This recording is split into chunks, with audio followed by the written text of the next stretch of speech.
नमस्कार, द नगरी न्यूज की खास पेशकश डिजिटल बुलेटिन में आपका स्वागत है। मैं हूं ललित वर्मा। चलिए रुक करते हैं आज की बड़ी खबरों की ओर।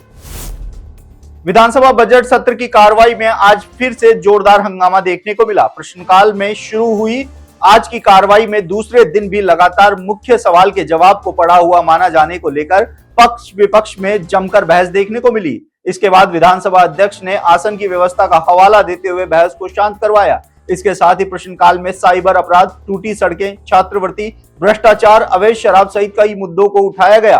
तो वहीं आज भी पक्ष और विपक्ष की ओर से विधानसभा में तीखी बहस देखने को मिली। नेता प्रतिपक्ष टीकाराम जूली ने जहां सरकार को आड़े हाथों लिया, तो वहीं जोगाराम पटेल ने विपक्ष पर बिना सिर पैर के आरोप लगाने के जवाब दिए।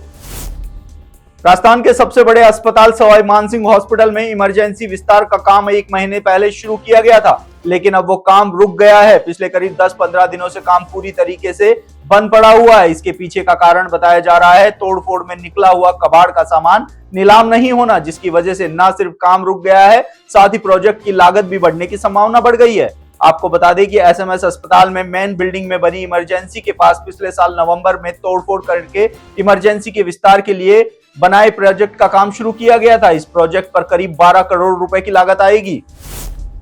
राजस्थान में पिछले दिनों कई जिलों में हुई मावठ के बाद एक बार फिर से सर्दी ने असर दिखाना शुरू कर दिया है। बीते 24 घंटों में सीकर, चित्तौड़गढ़, जयपुर, उदयपुर सहित कई जिलों में रात के तापमान में करीब 4 से 6 डिग्री तक की गिरावट दर्ज की गई। मौसम विभाग के अनुसार अगले 24 घंटों में राजस्थान में सर्दी अपना असर और दिखाती हुई नजर आ सकती है। इस दौरान शेखावाटी के चूरू, सीकर, झुंझुनू और नागौर के कुछ हिस्सों में कोल्ड वेव चलने की चेतावनी मौसम विभाग की ओर से जारी की गई है। इसके साथ ही आने वाले दिनों में दिन और रात के तापमान में करीब 2 से 3 डिग्री तक और गिरावट होने की संभावना है। चिकित्सा एवं स्वास्थ्य मंत्री गजेंद्र सिंह ने गुरुवार को विधानसभा में आश्वस्त किया कि साइबर थानों द्वारा रिपोर्ट दर्ज करने में किसी प्रकार की आनाकानी करने की शिकायत प्राप्त होने पर दोषी के विरुद्ध कार्रवाई की जाएगी। चिकित्सा एवं स्वास्थ्य मंत्री प्रश्नकाल के दौरान सदस्य द्वारा इस प्रश्न में पूछे गए पूरक प्रश्नों का गृह मंत्री की ओर से जवाब दिया गया। उन्होंने कहा कि विधानसभा क्षेत्र चित्तौड़गढ़ में 1 जनवरी 2022 से 31 दिसंबर 2024 तक साइबर अपराध के 36 केस दर्ज हुए। इनमें से 10 मामलों में चालान पेश किए गए, 17 प्रकरणों में एफआईआर फाइल की गई तथा 9 मामलों में अभी जांच जारी है। उन्होंने कहा कि कुल 2.70 करोड़ रुपए की ठगी के विरुद्ध 1.82 करोड़ रुपए की रिकवरी की जा चुकी है। कोटा ग्रामीण के घाटोली गांव के आसपास के वन क्षेत्र में वन विभाग कर्मचारियों द्वारा ही अवैध खनन कर पत्थर निकाले जा रहे हैं और सुरक्षा दीवार खड़ी की जा रही है। सूचना के बाद ग्रामीणों ने मौके पर पहुंचकर आक्रोश जताया। इस मामले में वन विभाग के कर्मचारियों ने चुप्पी साध रखी है। ग्रामीणों का कहना है कि रामगंज मंडी के घाटोली गांव में वैसे तो वन विभाग अवैध खनन बंद होने का दावा करती है, लेकिन वही वन विभाग भूमि में सुरक्षा दीवार बनाने के लिए जंगल में बेखौफ होकर अवैध तरीके से पत्थर तोड़कर बड़े बड़े टीले कर दिए हैं। विभाग यह दावा करता है कि क्षेत्र में अवैध खनन बंद है, तो सवाल ये उठता है कि 4 दीवारी निर्माण कार्य में ये पत्थर कहां से आ रहे हैं, व किस फर्म से फर्जी रवाना काटकर पत्थर डाले जा रहे हैं। हनुमानगढ़ विधायक गणेश राज बंसल द्वारा जाट समाज सहित अन्य जातियों पर मूल ओबीसी समाज का हक छीनने की टिप्पणी के बाद विवाद बढ़ता जा रहा है। इस मामले में सर्व समाज ने हनुमानगढ़ के जिला कलेक्ट्रेट पर भारी संख्या में प्रदर्शन किया और सभा कर विधायक पर कानूनी कार्रवाई की मांग रखी। इस दौरान प्रदर्शनकारियों ने कहा कि विधायक गणेश राज बंसल अपनी राजनीति के लिए सर्व समाज में फूट डालने की कोशिश कर रहे हैं, जिसको लेकर हम पूरा नहीं होने देंगे। प्रदर्शन को देखते हुए जिला कलेक्ट्रेट पर भारी पुलिस की तैनातगी रही। मामले में भाजपा के पूर्व जिला अध्यक्ष बलवीर बिश्नोई और पूर्व मंत्री डॉक्टर राम प्रताप के पुत्र और हनुमानगढ़ से भाजपा प्रत्याशी अमित साहू पर राजनीति करने के आरोप लगाए गए।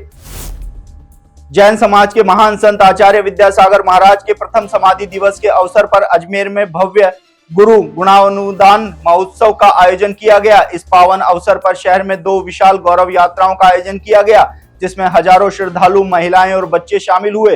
गौरव यात्रा शहर के 2 प्रमुख स्थानों केसरगंज जैन मंदिर और पार्श्वनाथ कॉलोनी वैशाली नगर से प्रारंभ हुई। केसरगंज जैन मंदिर से निकली यात्रा उपाध्याय वृषभ आनंद जी महाराज के सानिध्य में प्रारंभ हुई, जबकि पार्श्वनाथ कॉलोनी वैशाली नगर से मुनि नीरज सागर महाराज और निर्मद सागर महाराज के सानिध्य में गौरव यात्रा निकाली गई। इटावा पंचायत समिति की ग्राम पंचायत रजोपा में वर्तमान सरपंच नसीम बानो को पंचायत राज विभाग द्वारा पद के दुरुपयोग के चलते निलंबित किए जाने के बाद उनके पद में कार्यभार ग्रहण के लिए वार्ड पंचों में से निर्वाचन किया गया।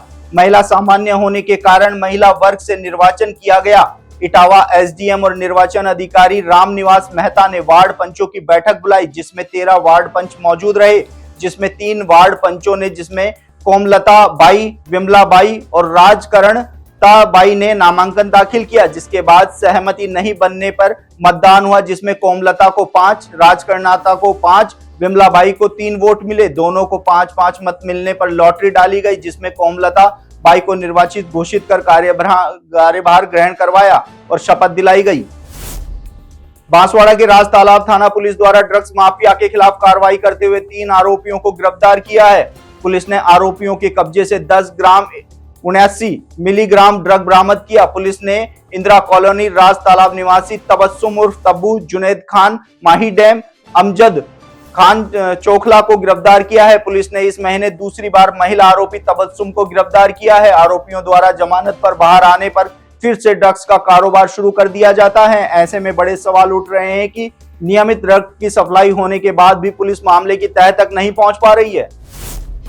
सवाई मानसिंह अस्पताल के सर्जरी विभाग के चिकित्सकों ने एक महिला मरीज के पेट से 15 किलो की बड़ी गांठ निकालकर नया जीवन दान दिया है। महिला उत्तर प्रदेश के निवासी और काफी समय से पेट में गांठ से परेशान थी, जिसके कारण मरीज को सांस लेने और रोजमर्रा के कार्य करने में भारी परेशानी होती थी।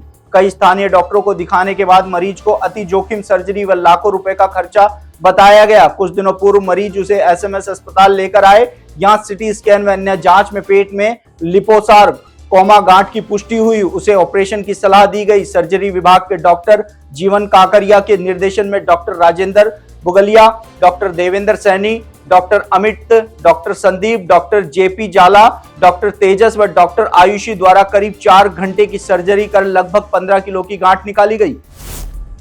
तो ये थी दिन भर की तमाम बड़ी खबरें। कल फिर से आपके साथ रूबरू होंगे, तब तक के लिए नमस्कार।